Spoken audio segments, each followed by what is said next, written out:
Muitos desejam perder peso rapidamente, mas será que essa perda de peso muito rápida é efetiva? Fique aqui nesse vídeo até o final que falaremos sobre esse assunto hoje.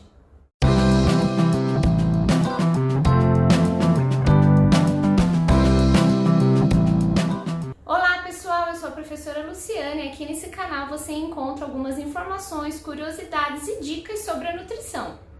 Muitos pacientes desejam perder peso e muitos pacientes necessitam perder peso por conta de algumas doenças que nós sabemos que se desencadeiam justamente por conta do excesso de peso. Entre estas, as principais doenças são aquelas denominadas doenças crônicas não transmissíveis, as DCNTs. Hoje a nutrição trabalha principalmente para a prevenção e tratamento destas doenças. Entre as principais temos aí diabetes, hipertensão e as dislipidemias. Entre estas, o colesterol elevado, triglicérides elevado e outras. Mas muitos pacientes desejam que esta perda de peso seja muito rápida. Porém, o quanto de peso será que é saudável perder semanalmente ou mensalmente? Bem, o primeiro pensamento que nós devemos ter como profissionais da área da nutrição é alertar aos pacientes de que esta perda de peso ela deve ser gradual, porque o paciente não adquiriu este peso que ele deseja perder hoje da noite para o dia. Então esta perda também não será realizada da noite para o dia. Em primeiro lugar, o porquê que existe então esse acúmulo excessivo de gordura. Todos nós temos o tecido adiposo, que é constituído pelos adipócitos. Esses nomes parecem um pouco confusos, mas se você é estudante do curso de nutrição já deve ter essas nomenclaturas na ponta da língua. Todo ser humano possui o tecido adiposo, porém, dependendo do valor calórico que nós ingerimos e o valor calórico que nós iremos gastar, esse tecido adiposo terá mais ou menos gordura estocada.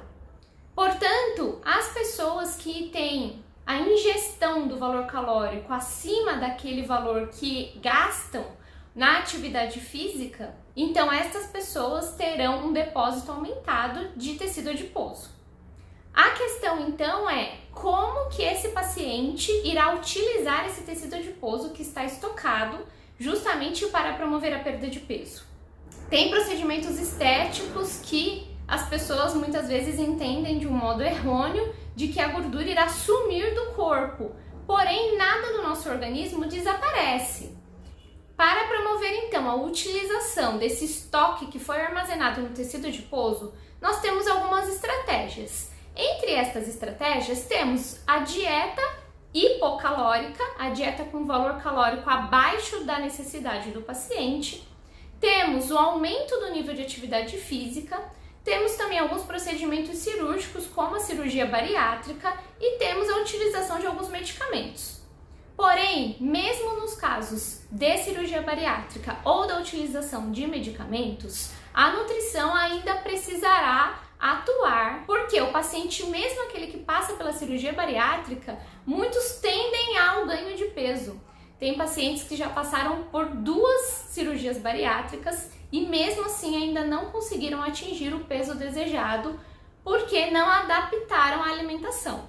A utilização de medicamentos também, ela ocorre muitas vezes pela prescrição dos médicos, porém precisa ser conciliada com uma adaptação, uma reeducação alimentar. A pessoa não poderá utilizar o medicamento por toda a vida e também, para que ela tenha um resultado eficaz e que tenha a saúde em primeiro lugar, ela vai precisar conciliar aí a utilização desses medicamentos e a dieta.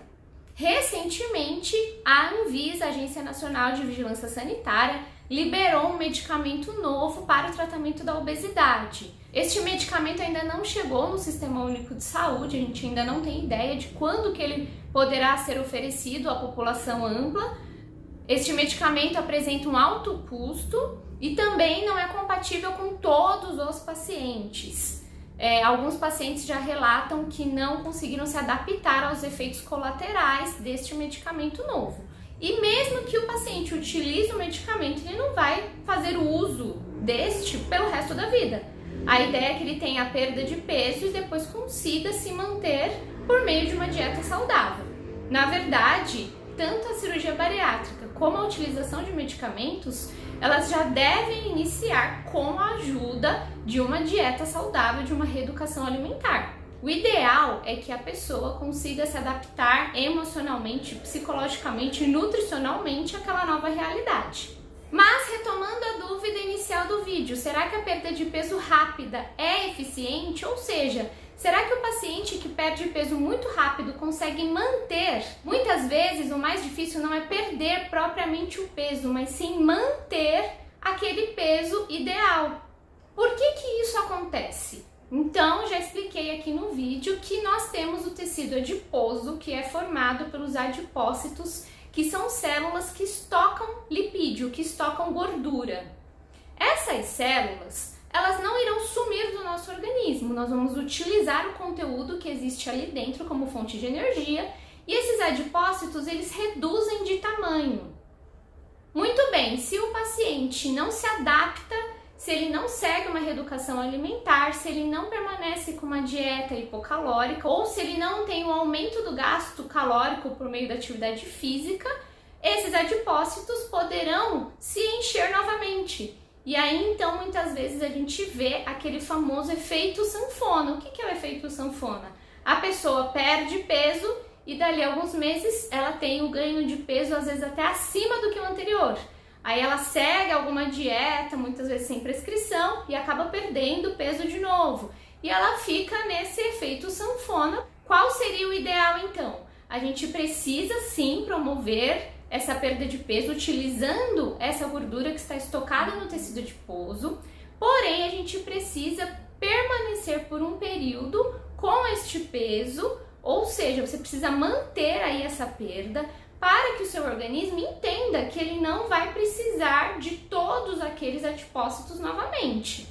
Qual seria então a perda de peso ideal? Como protocolo, a nutrição possui aí o déficit na dieta hipocalórica entre 500 a 1000 quilocalorias. Ou seja, se você ou seu paciente deve consumir 2.500 quilocalorias ao dia, nós vamos promover um déficit de no mínimo 500 quilocalorias e de no máximo 1000 quilocalorias. Então, nesse exemplo que eu dei, se o paciente precisaria, por meio dos nossos cálculos, de uma dieta de 2.500 quilocalorias, ele vai passar a ter uma dieta de 2.000 ou de 1.500 quilocalorias. Depende muito da rotina, se o paciente vai se adaptar a essa restrição, se ele não vai ter alguns sintomas como fraqueza, falta de atenção, mal-estar, tontura e também qual que é o desejo dele durante essa perda de peso. Em média, restringindo aí até 1000 quilocalorias nesse valor calórico diário, a nossa pretensão é que ele tenha uma perda de peso de meio quilo por semana, o que ao final aí de um mês vai resultar em uma perda de 2 quilos, ou seja, é gradual. Então, se você ou seu paciente está seguindo uma dieta muito restritiva, ou então com nível de atividade física muito alto, ou então por meio de um medicamento que está acelerando muito essa perda de peso, dificilmente ele vai conseguir manter esse esquema por muito tempo. Tem dietas e tem outras estratégias que promovem a perda de peso de 6, 7 quilos por mês? Sim, tem. Porém, muitas vezes essa perda não ocorre de um modo saudável. O paciente acaba tendo muitos sintomas, ele não consegue desempenhar as atividades que ele precisa durante o dia e, além de tudo, o pior resultado é esse que eu falei, o efeito sanfona. Ele não consegue manter essa restrição por muito tempo e aí acaba deixando a dieta de lado e adquirindo novamente o peso que tinha ou muitas vezes até além do que o peso que ele já apresentava. Então, se você ou se o seu paciente pretende perder peso, preste atenção nesses detalhes, na rotina, no estilo de vida, se ele tem alguma doença associada. E aí sim nós vamos planejar aí qual será a melhor restrição para ele. O uso de medicamentos sempre deve ser prescrito e acompanhado por equipe médica, por equipe multiprofissional, para realmente ter um resultado positivo. Se você tem alguma dúvida ou ficou com alguma dúvida aqui nesse vídeo, deixa aqui nos comentários e nos vemos no nosso próximo encontro. Até lá!